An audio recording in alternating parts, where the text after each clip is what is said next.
नमस्कार, मी गीतांजली केकरे group of media channel मध्ये आपलं सहर्ष स्वागत करते। पाहूयात आजची एक महत्त्वाची बातमी। नात्यातील वाढता दुरावा, भरकटलेली तरुणाई अन समाजाचे विदारक वास्तव। कविवर्या रमजान मुल्ला। काळजातल्या कवितांनी रसिकांना केले अंतर्मुख। वर्षा व्याख्यानमालेतील चौथ्या पुष्पाला आज उत्स्फूर्त प्रतिसाद। वाणानगर येथील श्री शारदा वाचन मंदिराच्या वतीने आयोजित प्रतिष्ठित वर्षा व्याख्यानमालेतील चौथे पुष्प साहित्यप्रेमींच्या उत्स्फूर्त प्रतिसादात आणि भावपूर्ण वातावरणात संपन्न झाले। यावेळी सांगली जिल्ह्यातील नागठाणे येथील सुप्रसिद्ध कविवर्य रमजान मुल्ला यांनी आपल्या वैशिष्ट्यपूर्ण शैलीतील लयबद्ध, गेय आणि काळजाला भिडणाऱ्या कवितांच्या सादरीकरणातून उपस्थितांना अक्षरशः मंत्रमुग्ध केले। एक होता चिमणा आणि एक होती चिमणी। एक होता चिमणा आणि एक होती चिमणी, दोघांचीही सारखीच होती प्रेम कहाणी। चिमणी गिरट्या घालायची इकडे तिकडे वाऱ्यावर, चिमणी गिरट्या घालायची इकडे तिकडे वाऱ्यावर, चिमणा तिची वाट बघायचा उंच उंच झाडावर।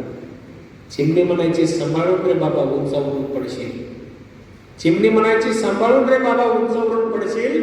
मग चिमणा म्हणायचा कळवळून तूच घट्ट धरून ठेवशील।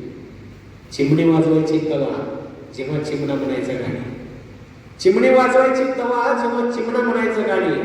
दोघांचीही सारखीच होती प्रेम कहाणी। एक होता चिमणा आणि एक होती चिमणी। एक दिवस चिमणा म्हणाला माझं तुझ्यावर फार फार प्रेम आहे। एक दिवस चिमणा म्हणाला माझं तुझ्यावर फार फार प्रेम आहे। चिमणी म्हणाली काहीतरीच काय, अरे तुझा केवळ भ्रम आहे।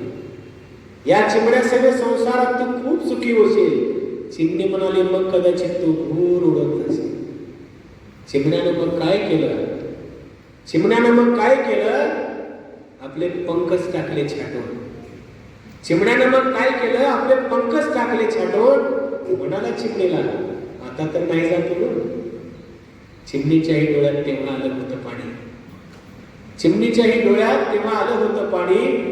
दोघांचीही सारखीच होती प्रेम कहाणी। एक होता चिमणा आणि एक होती चिमणी। दोघांनी मग थाटला संसार, दोघांनी मग थाटला संसार। सुख भरून उरले, नवनव्याच्या नवलाई झाड भरून गेले। हळूहळू असेच काही दिवस गेले निघून, सगळी सोयरी पाखरं आली झाड वस्तीला दिसून। झाडानेही दिला आसरा, पक्षी गाऊ लागले। झाडानेही दिला आसरा, पक्षी गाऊ लागले। झाड पंदीला घरट्या घरट्या आभाळ नाचू लागले।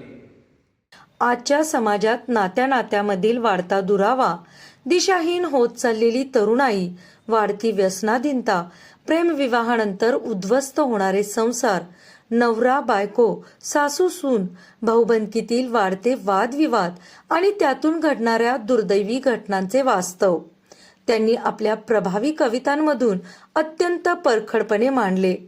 प्रत्येक कविता समाजाच्या जखमेवर बोट ठेवणारी आणि आत्मपरीक्षण करायला भाग पाडणारी ठरली। कार्यक्रमात प्रमुख पाहुण्यांचा परिचय प्राध्यापक प्रकाश बंडगर यांनी करून दिला।